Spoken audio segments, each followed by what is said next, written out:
Bonsoir les amis.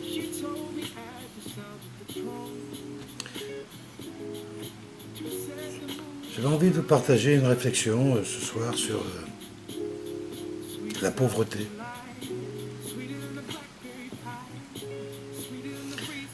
Je me rappelle avoir vu, il n'y a pas très longtemps,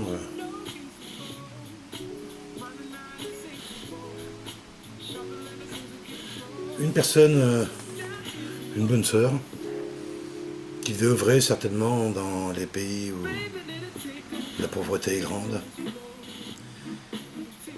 Une personne très âgée, qui était invitée autour d'une table sélecte avec des gens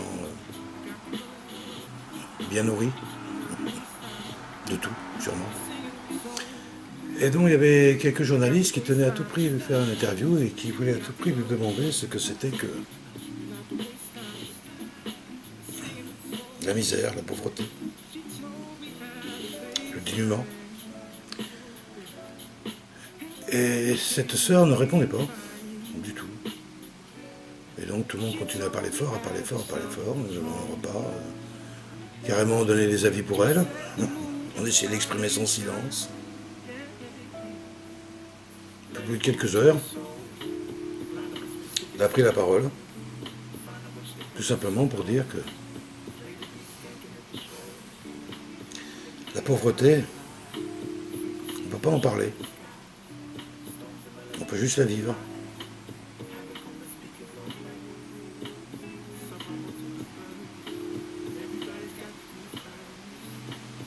Je partage ce point de vue. Et je me permets d'en parler pour avoir vécu dans les sphères reconnues comme étant pauvres. Que ce soit dans des pays réputés pauvres ou dans des niveaux sociaux, des structures sociales réputées elles aussi misérables et pauvres. Ma dernière grande expérience en ce sens-là, c'était lorsque je me suis occupé en tant que compagnon co-responsable de la communauté Emmaüs de Tours.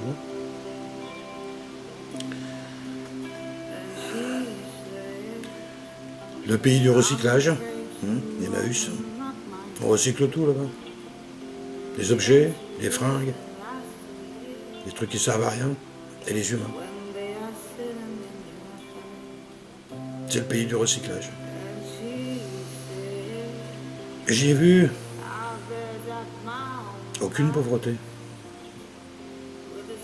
Non, par contre, j'ai reconnu les symptômes typiques de ce qui peut conduire à la pauvreté: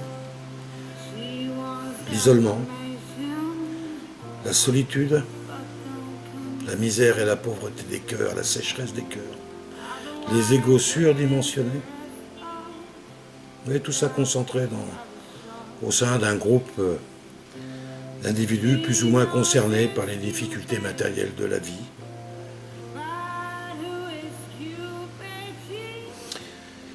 Et qu'on nous montre, à travers l'idée que s'en font ceux qui n'ont jamais, en fin de compte, goûté le manque de tout, et qui viennent à expliquer à chacun d'entre nous que s'ils ne se plient pas aux exigences des règles sociales de l'abondance, ils seront pauvres. Et c'est terrible d'être pauvre. Non. J'affirme. Le dénuement, c'est pas terrible. C'est même formidable. C'est la légèreté, ça nous rend très légers. Ça peut nous rendre audacieux, très créatifs. Ça nous amène souvent à poser notre conscience sur l'utilité des choses qui nous environnent. Avons-nous besoin de temps et de temps et de tant de choses?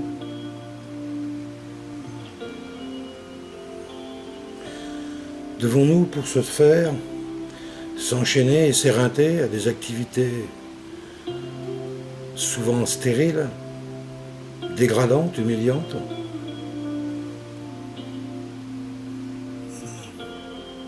Et pour réparer ces frustrations du fait de ces activités, se précipiter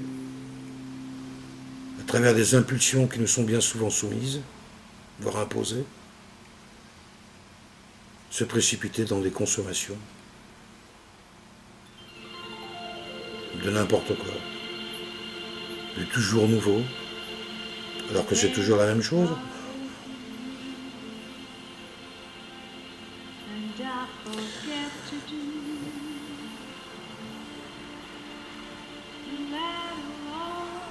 Pour moi, la pauvreté, c'est lorsque on ne croit plus en soi-même, qu'on ne croit plus en l'amour, qu'on ne croit plus en l'homme, qu'on ne croit plus en la beauté des choses, qu'on a peur de tout. Et bien souvent, c'est pas dans les strates sociales les plus démunies que ce trait de caractère est le plus fort. J'ai le sentiment qu'il s'exprime beaucoup plus dans les strates sociales de ceux qui disent « Je suis un ancien pauvre ». Dans ces classes intermédiaires qui luttent pour rejoindre je ne sais quel soleil, en se détachant le plus possible de qui ils sont, et en s'inventant des illusions de ce qu'ils croient être, attirés par la flamboyance des grands et des puissants.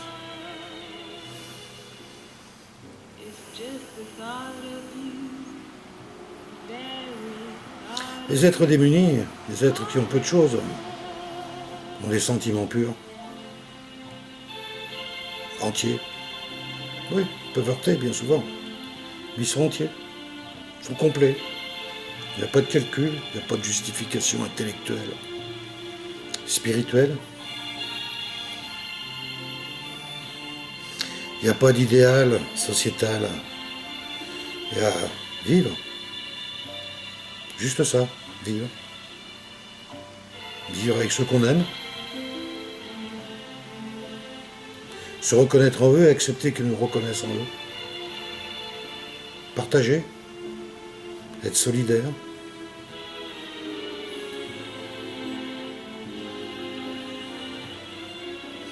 J'aime l'humanité dans son sens populaire. C'est par elle que j'ai le plus appris. C'est elle qui m'a démontré le plus beau de moi-même. C'est comme on dit chez les bourgeois, les petites gens. Les petites gens. Faut-il être bien fat et vaniteux pour porter ce genre de terme dans sa conscience?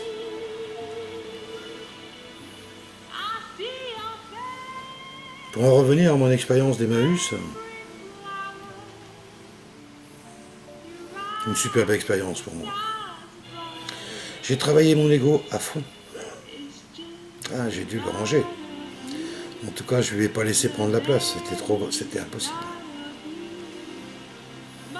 Je serais mort. J'ai dû affronter l'ego de ces systèmes avec mon cœur, ma présence, ma disponibilité, mon accueil, mon écoute, mon partage.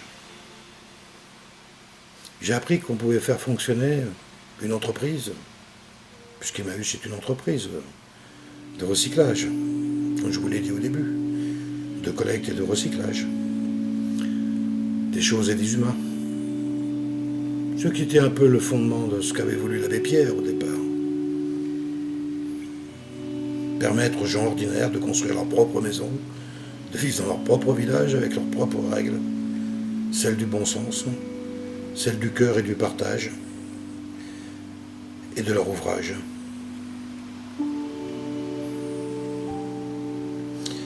J'ai appris que,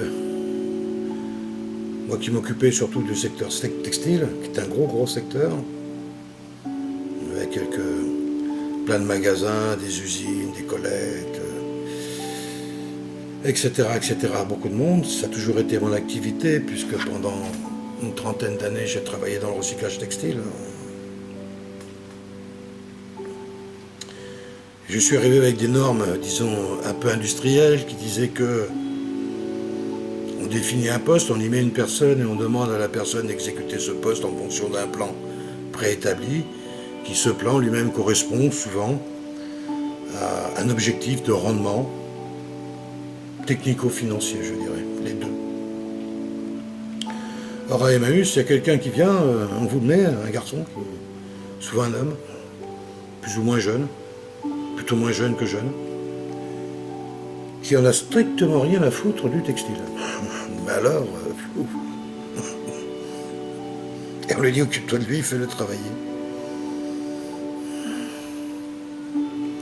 Et en s'appuyant sur ce qu'il a bien envie de vouloir partager, sur ce qu'il veut bien donner, en montrant l'exemple, je me suis aperçu qu'à travers toute une équipe,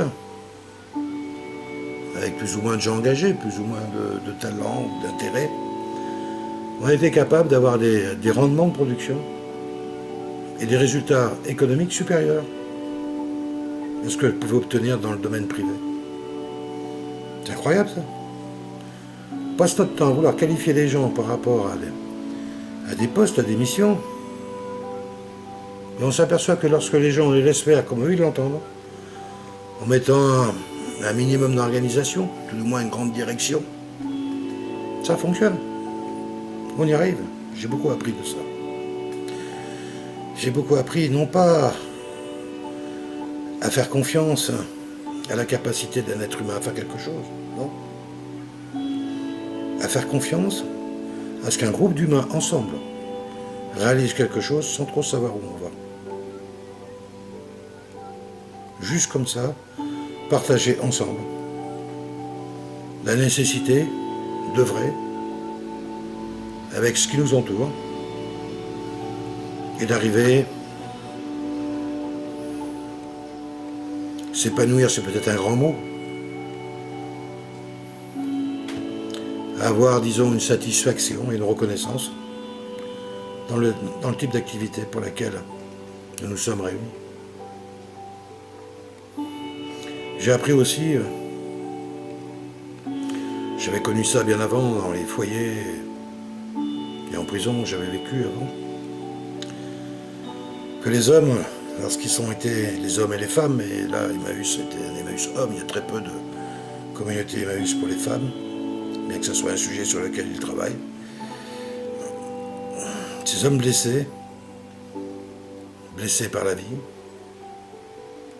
se sont énormément enfermés sur eux-mêmes.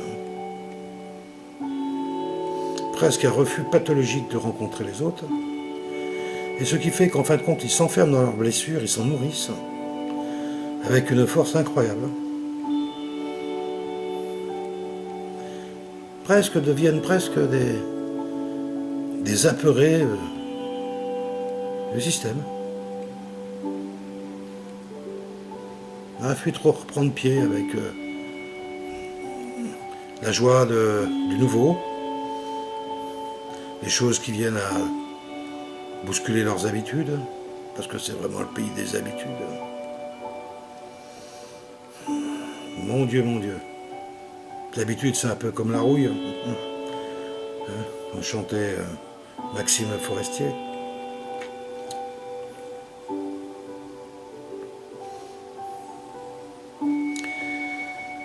J'ai aimé ça, j'ai cru que j'ai aimé travailler dans cet espace pendant plus d'1 an, mais j'ai dû abandonner parce que ça menait nulle part.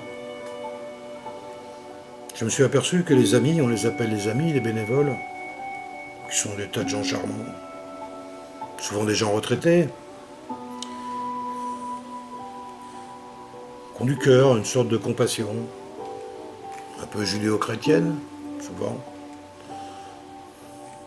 Parmi eux, il y a des arrogants, beaucoup d'arrogants. Des gens qui se sentent bien, et pour se sentir bien, ils ont besoin de croire, en tout cas, qu'il y ait des gens qui se sont moins bien qu'eux. Ça occupe une bonne partie de cela. Et je me suis aperçu qu'en fin de compte, chez eux aussi, il y avait l'habitude. Que tout ça œuvrait dans l'habitude. Dans quelque chose de qui se répète.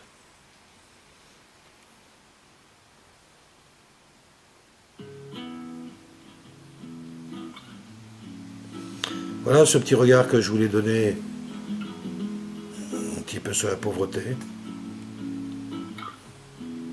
Juste pour vous dire que ceux qui parlent de la pauvreté en général, peut-être moi aussi, c'est ceux qui en ont peur, ou qui ne la connaissent pas.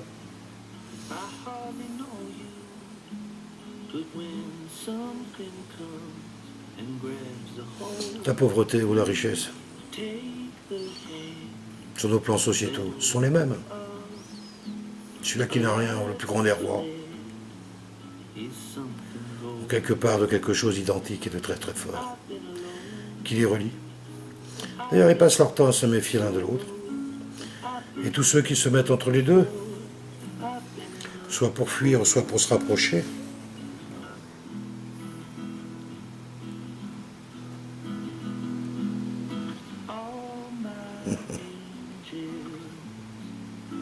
le bourgeois, disons.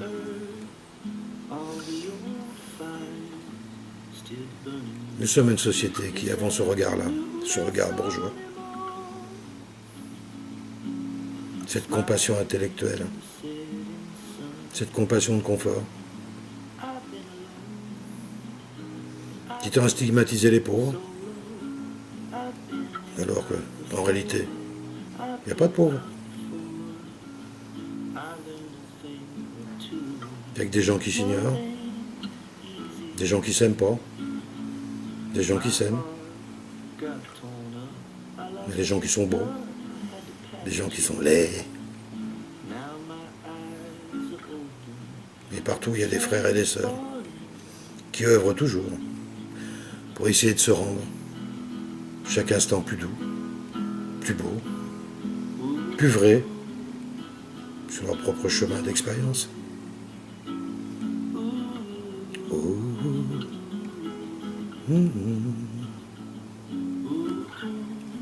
Bye bye.